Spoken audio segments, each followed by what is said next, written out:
disunatkannya itu bagi makmum yang tidak mendengar bacaan imam. Nah, itu tentang kesunatannya adalah membaca ayat atau surah, walaupun hanya satu ayat atau satu surah pendek. Yang penting dibaca sesudah surah Al-Fatihah. Kapan kesunatan itu? Waktunya lagi adalah pada rakaat pertama dan rakaat kedua. Di rakaat ketiga dan keempat tidak sebutkan. Nah, gitu. Baik imam atau orang yang sholat sendirian, sholat zuhur 4 rakaat, baca surahnya yang mana? Di rakaat pertama dan rakaat kedua saja. Yang ketiga Pak, ada kisahnya di sini. Kalau dibaca Pak, terserah.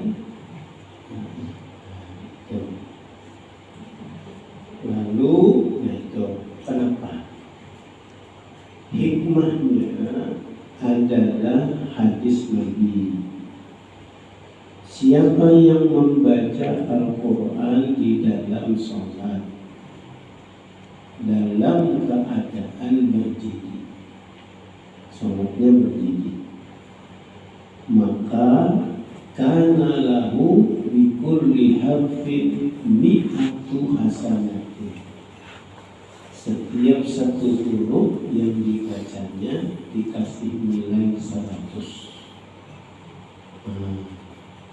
Jadi kalau ada dibaca ulang satu ayat, sayang banget, terbuang kesempatan dapat pahala satu huruf diganjar 100 kebaikan. Ini yang sholat berdiri. Bagi yang sholat duduk separuh aja, kalah dengan yang berdiri di dalam sholat. Bagi kalau Quran dibaca di luar sholat dalam keadaan duduk, maka nilai satu hurufnya 25.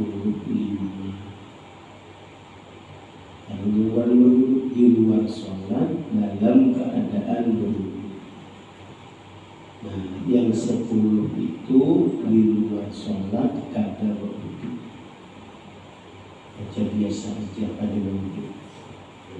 Nah, itu. Nah, jadi di bahasa Banjar itu mamalarun ini sayang banget. Bahasa itu yang eman kalau ada diambil kesempatan ini, nilainya besar. Nah, ini konsep dasarnya. Adapun pilihan membaca surahnya ini tergantung keadaan. Jangan karena idealis dengan keutamaan ini lalu imam panjang-panjang surahnya, kasihan makmum. Nah, gitu.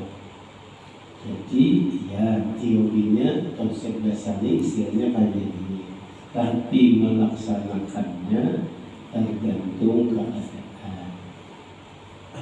Nah, kalau pilihannya sholat sendirian, sholat ini baik sholat sunat atau sholat fardu sama. Cuman tadi mempraktekkannya disesuaikan dengan situasi. Yang tidak bagus artinya walaupun baik tapi tidak bagus. Yang tidak sama sekali membaca, ini tidak dapat apa-apa walaupun tidak salah. Nah, gitu. Tapi nilainya bagus. Sayang kalau tidak dipraktekkan. Kalau sholatnya sendirian, silahkan.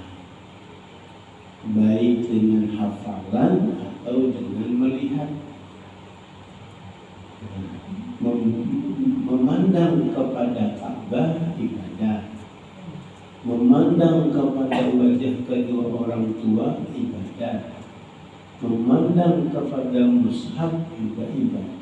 Ada kita paham yang lain walaupun Islam membuka waktu sholat sendirian berjamaah sambil membaca, boleh malah bertambah pahalanya. Nah, tidak jadi masalah. Lalu ada lagi keadaan sholat berjamaah khusus makmum yang tidak mendengar bacaan imam. Bacaan mana nih? Misalnya bacaan surah Al-Fatihah. Entah karena mikrofonnya kalah mati, atau memang suaranya kalah tidak jelas, atau memang tidak mendengar sama sekali. Nah, kepada makmum yang situasinya kayak itu disuruh baca sendiri aja surahnya, tidak menunggu bacaan imam. Nah, itu peluangnya begitu. Tapi tadi dikerjakan pada 2 rakaat pertama setiap sholat. 2 rakaat pertama aja. Rakaat kedua, ketiga, keempat tidak disebutkan. Sudah. Lalu teknis aturan. Jika mengambil ayat di tengah-tengah surah, sunat diawali dengan membaca basmalah. Ya, tak ambil amanah Rasul misalnya. Walau secara tulisan Bismillah itu di awal surah, tulisannya tulisan. Tapi secara praktek, kalau mau membaca ayat yang ada di tengah surah, tetap sunat diawali dengan membaca basmalah. Misalnya surah pendek saja, surah Al-Kafirun, hendak mengambil ayat terakhir aja, lakum dinukum waliyadin misalnya. Walaupun di akhir ayat dari surah yang diambil, tetap sebelum baca dinukum waliyadin baca basmalah. Nah, lalu bagaimana dengan imam atau siapa saja yang menyambung bacaan di rakaat kedua? Biasanya kadang baca basmalah lagi. Kalau di sini kalimatnya, jika mengambil ayat di tengah-tengah surah, sunat diawali dengan membaca basmalah, baik mengawali atau menyambung. Nah, itu. Ini masalah nilai sunatnya. Kalau salahnya ada. Ini kalau langsung aja kalau sambung. Berikutnya sunat memilih surah pada rakaat pertama lebih panjang dari rakaat kedua. Maksudnya supaya orang jangan sampai banyak yang masbuk. Supaya orang jangan sampai banyak yang masbuk. Itu maksudnya. Tapi dasar kuliah juga benar-benar lambat juga datangnya, ini masalah lain lagi.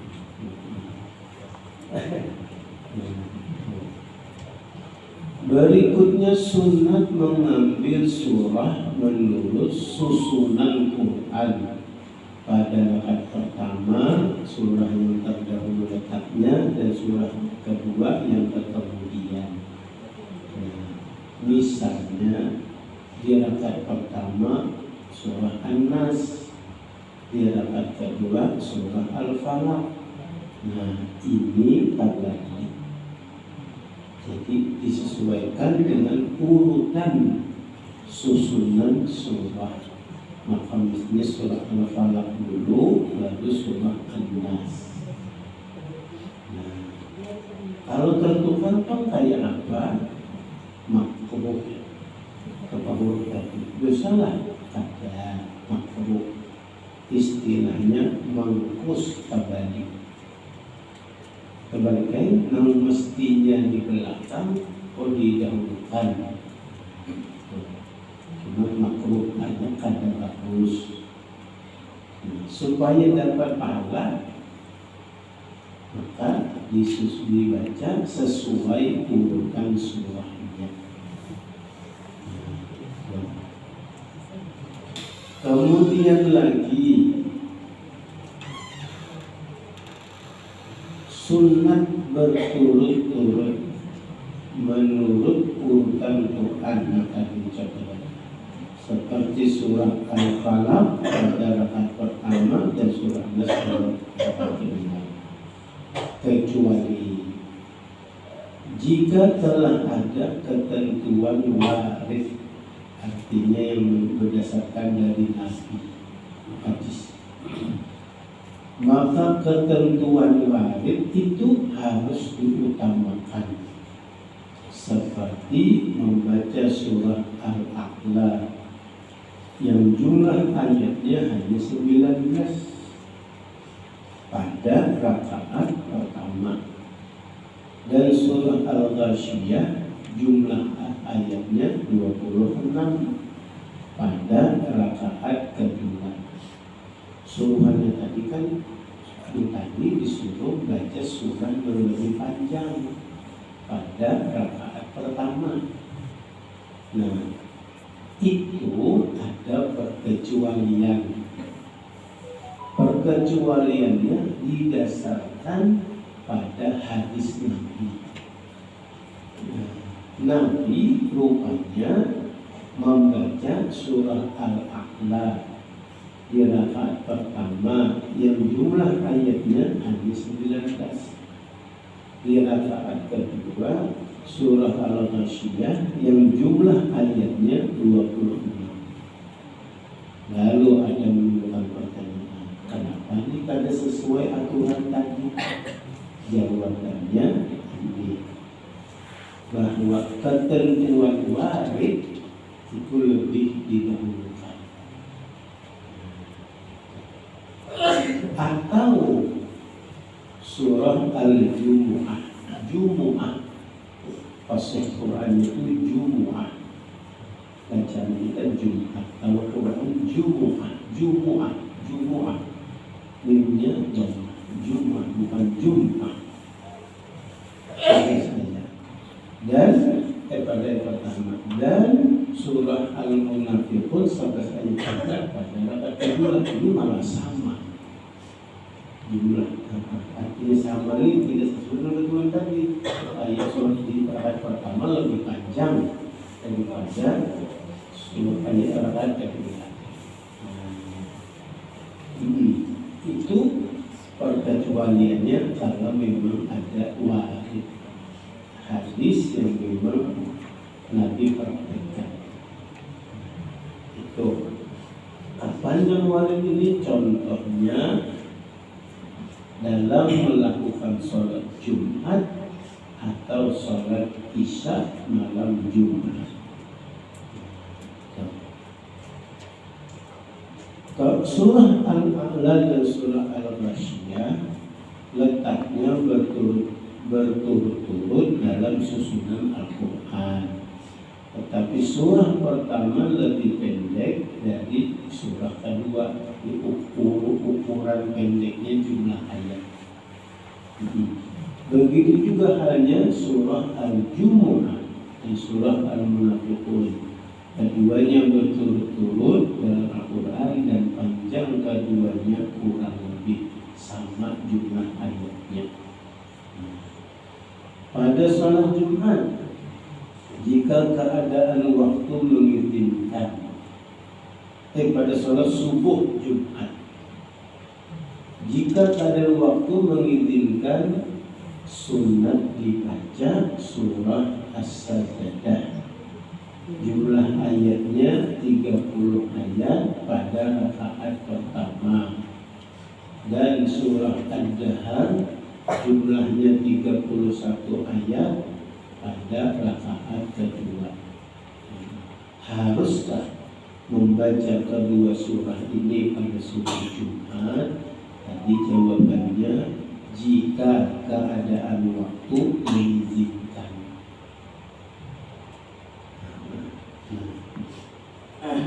Itu panjang. Maka yang bisa Samarinda ini sudah mulai berubah. Cukup satu surah aja, surah saja. Karena yang tahan berdiri ini rata-rata orang tua. Nang anu mana kada tahan berdiri apa sih? Jadi dikurang. Ya, tidak jadi masalah. Karena bisa jadi muncul gangguan tidak bisa ketika sedang sholat tiba-tiba nggak makan macam-macam. Mungkin ya jalan alternatifnya satu surah aja di dalam dibagi kepada 2 rakaat. Kalau kajian cepat bagus saja kedua surah ini. 2 macam surah ini letaknya tidak berturut-turut, jauh terpisah antara keduanya.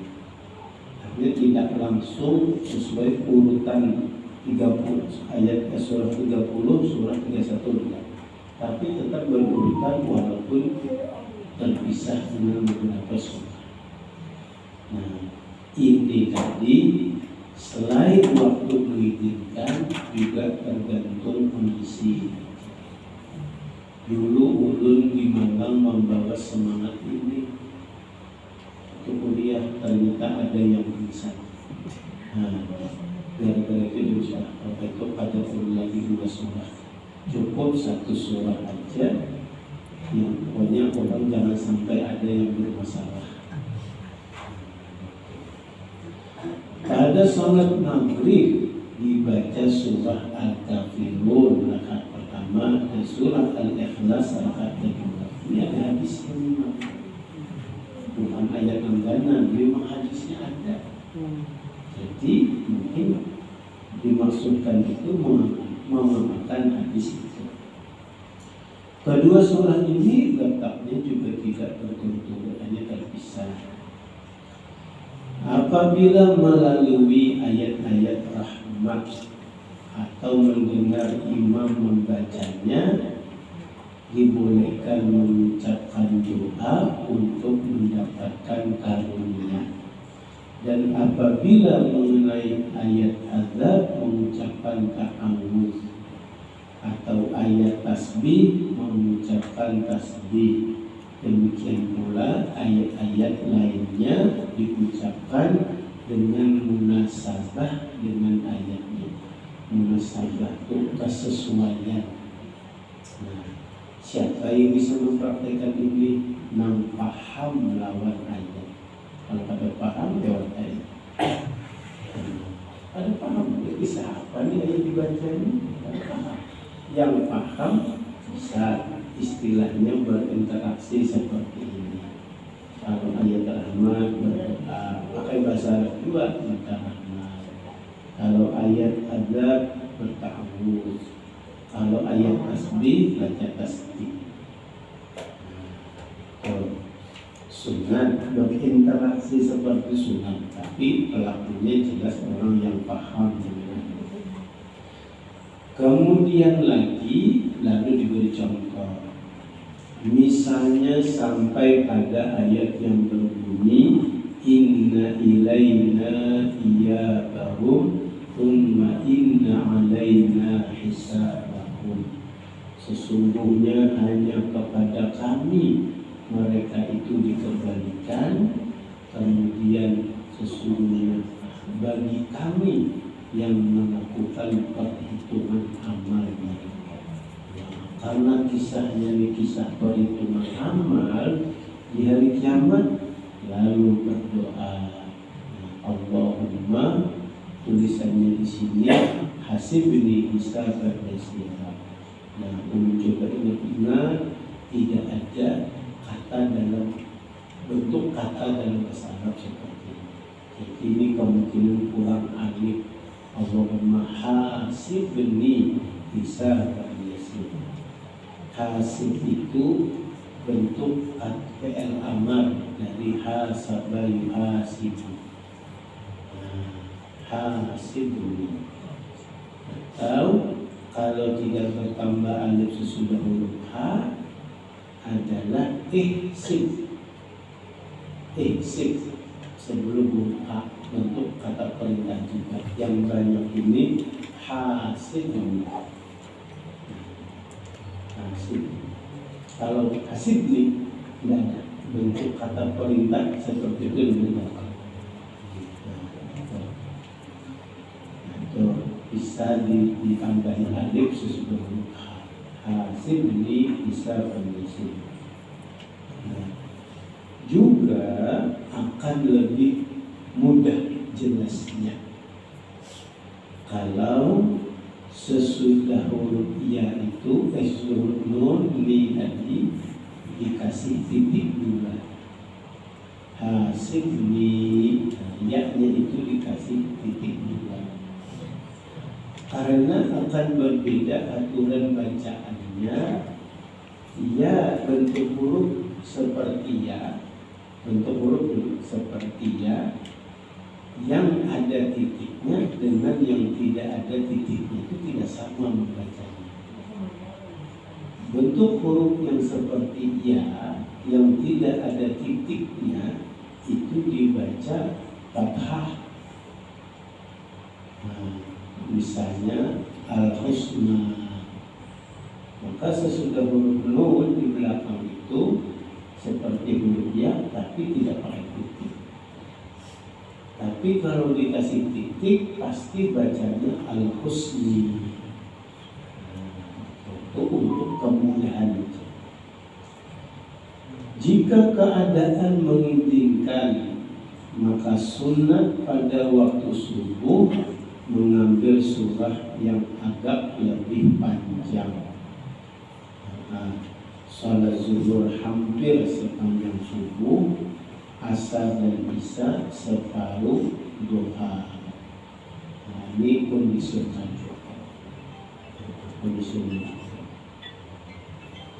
Kemudian maghrib mengambil surah yang ringkas-ringkas. Ini tentang membaca surah yang dalam pembahasan sholat termasuk sunnah, tapi nilainya kaya tadi. Berikutnya yang termasuk rukun sholat, yaitu i'tidal. I'tidal yaitu bangkit dari rukuk, kembali tegak berdiri jika sholat berdiri, kembali duduk apabila sholat berduduk. Setelah rukuk kan bangkit lagi. Bangkit dari rukuk itu namanya i'tidal. Sesuai dengan namanya i'tidal itu tegak, maka tegakkanlah punggung, jangan miring. Kalau miring kan ada i'tidal namanya. Tegakkan lagi sebagaimana biasa punggung itu. Nah, itu i'tidal. Diwajibkan tumakninah dalam i'tidal, atau bahasa sholatnya itu ini termasuk rukun sholat. Tumakninah dalam i'tidal itu termasuk rukun sholat. Nah, jadi bila pada tumakninah bisa batal sholatnya. Jadi i'tidalnya itu setelah lurus badan tegak lagi, tahan sebentar. Jangan langsung bergerak turun ke bawah untuk sujud. Tahan dulu sebentar. Nah, bagaimana memanfaatkannya? Sunat ketika sedang, pakai sedang, ini sedang dalam proses sedang bangkit dari rukuk, dibaca Sami Allahu liman hamidah. Jadi bangkit kembali ini rukun. Ketika membaca Sami Allahu liman hamidah sambil bangkit ini itu sunnah. Jangan balik. Artinya waktu bergerak mengangkat kepala untuk i'tidal itu pekerjaannya rukun sholat. Di dalam rukun sholat itu bisa didampingi dengan mengerjakan ibadah sunat, membaca Sami Allahu liman hamidah. Jadi sunat sewaktu mengangkat kepala dari rukun itu membaca bacaan ini. Apa artinya? Allah telah mendengar orang yang memujinya. Kapan Allah dipuji? Waktu rukuk tadi. Subhana rabbiyal azim wa bihamdi. Jadi waktu kita selesai rukuk itu, kita i'tidal, kita nyatakan Allah mendengar orang yang memujinya. Supaya benar sinkron maksudnya bacaan ini, jangan sampai waktu rukuk tidak membaca tasbih takbir. Waktu tidak Sami Allah liman hamidah, tapi yang bersangkutan tidak memuji Allah, ini tidak sinkron namanya. Jadi pujilah Allah di waktu rukuk, lalu ketika tidak baca Sami Allahu liman hamidah. Bagi imam ini teknik idealnya sama dari awal bergerak bangkit, dari itulah memulai membaca Sami Allahu liman hamidah sampai tegaknya mentegak dan Sami Allahu liman hamidah. Tulisannya sebacanya ini Sami Allahu liman hamidah. Ini tulisannya. Banyak juga yang membaca Sami Allah. Kepanjangan ini. Sami Allah, Sami Allah. Agak ini panjang pada mimnya kita. Juga kadang-kadang terdengar bunyi panjang pada huruf dahnya. Sami Allah liman hamidah. Salah dua. Tulisannya, bacaannya Sami Allahu liman hamidah. Jangan dibaca Sami Allahu liman hamid. Jangan. Hanya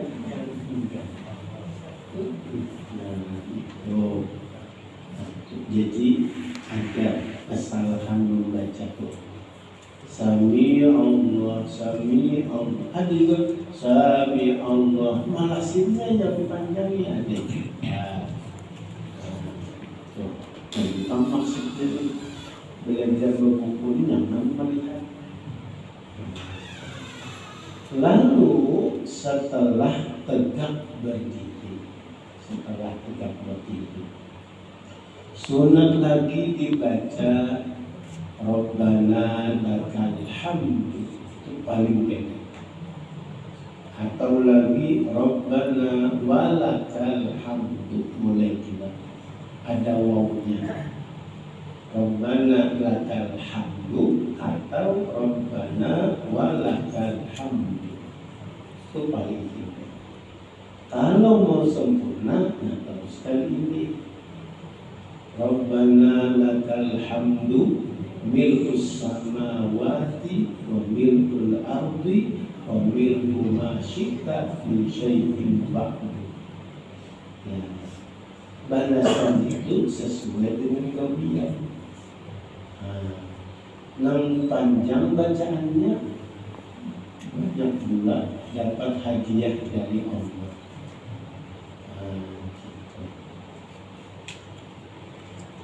Dari mana baca nilainya, hitungannya dari mana? Pertama dari segi jumlah kata-kata yang dibaca. Yang kedua dari arti yang dibaca.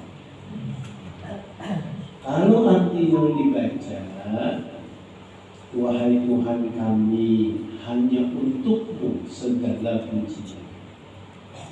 Kalau membacanya Rabbana lakal hamd. Tapi kalau diteruskan tadi, ini gambaran pujian untuk Allah kayak apa? Mil'u sepenuh langit dan sepenuh bumi dan sepenuh apa yang engkau kehendaki setelah langit dan bumi. Pahala orang yang membaca sampai bacaan ini sesuai dengan artinya. Pendek, tapi nilai pahalanya besar. Karena balasan pahala itu kadang disesuaikan dengan bobot atau arti kandungan dari bacaannya. Dia ini menyebut pujiannya ini pujian yang sebatas apa? Nah, itu kadang-kadang yang menjadi sebab pahala itu tidak sama. Hanya kan kalau sempat baca yang panjang, kalau tidak sempat baca Rabbana lakal hamd. Bila pada sempat mungkin kada ingatkan. Yang kelima, terdapat keterangan dalam kitab Annatul Talibin di 1 halaman 154 bahwa mulanya Nabi Muhammad SAW dalam salat mengucapkan takbir ketika bangkit dari rukuk. Awalnya begitu. Nabi awalnya ketika bangkit dari rukuk itu malah bertakbir awalnya. Seperti halnya takbir ketika intiqal, berpindah dari rukun ke rukun selanjutnya. Lalu diceritakan, pencet dulu kemudiannya, dan ketika perpindahan dari rukuk kepada iktidal takbir yang diucapkan sami Allahu liman hamidah, lalu berubah jadi. Lalu disinggung tentang masalah takbir di dalam sholat selain takbiratul ihram, namanya takbir intiqal. Pertama ketika intiqal dari qiyam kepada rukuk, waktu tidak tadi itu intiqal dari qiyam kepada rukuk. Oh bukan, ketika merukuk. Ketika merukuk Allahu Akbar, itu takbir intiqal. Yang kedua dari iktidal kepada sujud. Setelah berdiri tegak mau sujud, nah bacanya apa? Takbir Allahu Akbar. Yang berikutnya dari sujud pertama kepada duduk antara dua sujud. Waktu bangkit dari sujud pertama pada setiap rakaat itu bacaannya Allahu Akbar. Kemudian lagi dari duduk antara dua sujud kepada sujud yang kedua, sujud kaki takbir lagi. Dulu bagi ulun halus gerakan sholat itu hanya dua aja, Allah Akbar, sami Allah liman, Allah Akbar, itu terus padahal salah. Bisa gitu waktu dalam halus pada tahunan.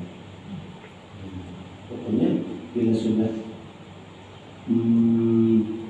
bangkit dari sujud pertama Allahu Akbar, rukuk kedua, sujud kedua sami Allah liman hamidah, ada tahu.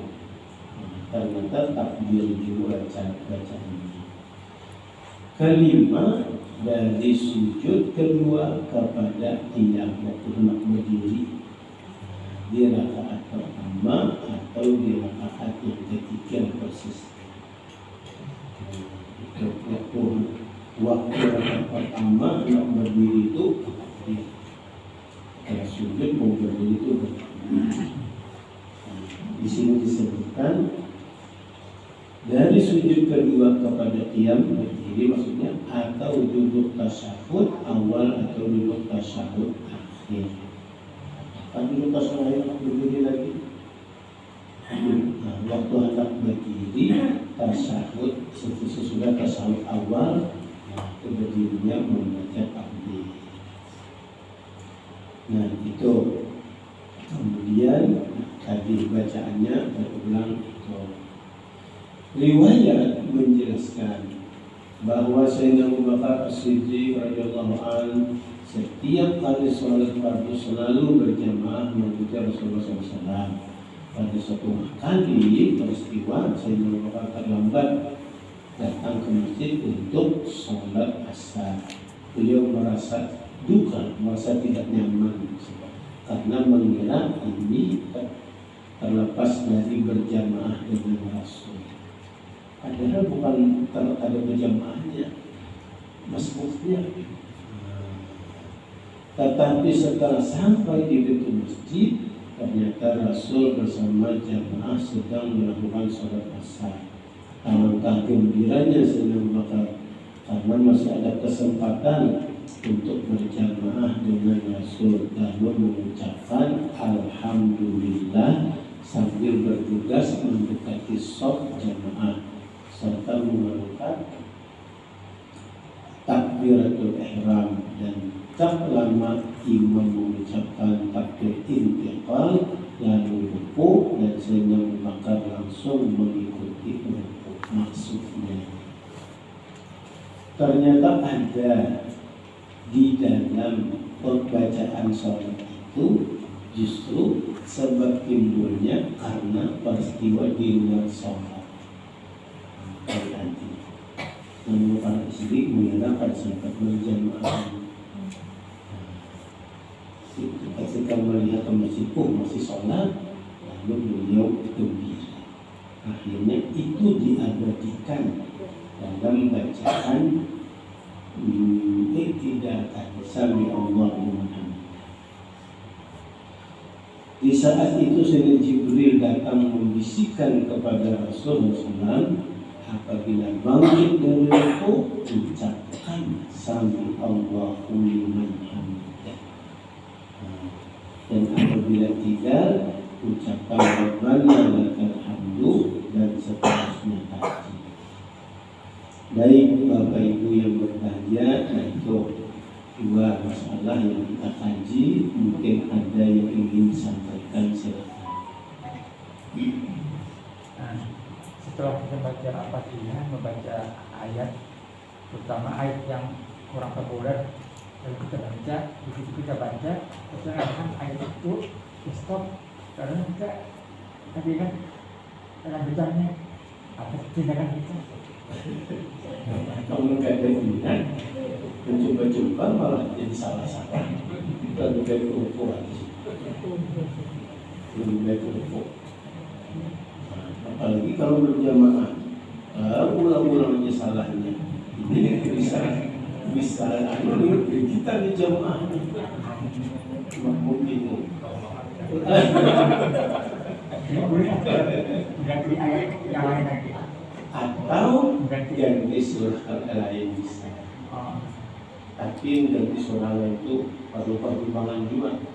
Kalau sudah yang dibacanya sudah terlanjur panjang, tidak bisa diteruskan karena lupa, diganti lagi dengan surah yang lain, tambah panjang lagi. Itu lupa aja. Dan banyak lupa. Ada bermasalah dengan surah. Kadang-kadang dari jemaah ini menyambungkan ayat yang kelupaan itu. Nah, ini juga ada aturannya. Memang tugas makmum itu mengendalikan imam, mengendalikan melebur. Apabila imam melakukan kesalahan yang membatalkan sholat, imam tidak juga menerima teguran itu, dia bisa berinisiatif untuk mufakat. Nah, tapi bila ini hukum yang kedua sunat, kalau sudah dipaksa-paksa, subhanallah, ada yang subhanallah, subhanallah, jangan buat. Nah, itu atau kalau sebenarnya subhanallah jurang.